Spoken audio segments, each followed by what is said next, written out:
আসসালামু আলাইকুম। আমি আজকে একটি মজাদার চিকেন পকেট রোল করে দেখাবো। এর জন্য লাগছে ময়দা, গুঁড়ো দুধ, চিনি, স্বাদমতো লবণ, রান্নার সয়াবিন তেল এবং লাগছে কুসুম গরম পানি।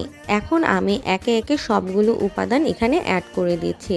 এখানে আমি উপাদানগুলোর মেজারমেন্ট বলছি না, আপনারা আপনাদের যতটুকু প্রয়োজন অতটুকু নিয়ে বানাতে পারেন।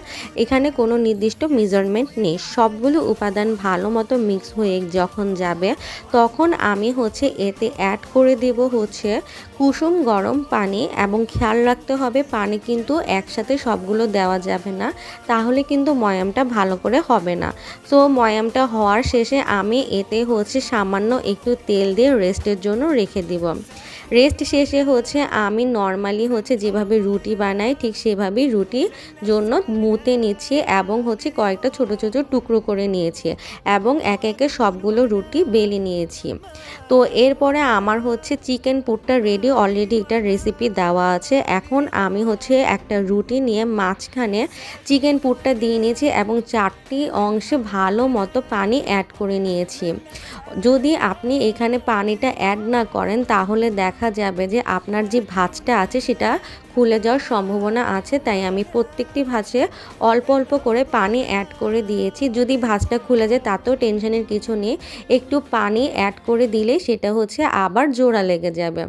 সো আপনারা দেখতেই পাচ্ছেন আমি কিভাবে প্রত্যেকটা ভাঁজে অল্প অল্প করে পানি অ্যাড করছি এবং ভাঁজগুলো দিচ্ছি।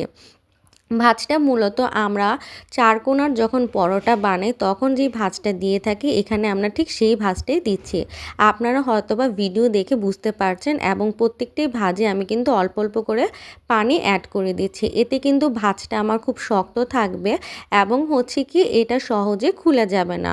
তো আপনারা দেখতেই পাচ্ছেন আমি কিভাবে একটার পর একটা ভাজ দিয়ে নিচ্ছি, এবং ভাজটা খুবই সোজা, যেটা আমরা রেগুলার বাসায় পরোটা বানানোর জন্য ভাজ দিয়ে থাকি একদম সেই ভাজটাই হবে এখানে।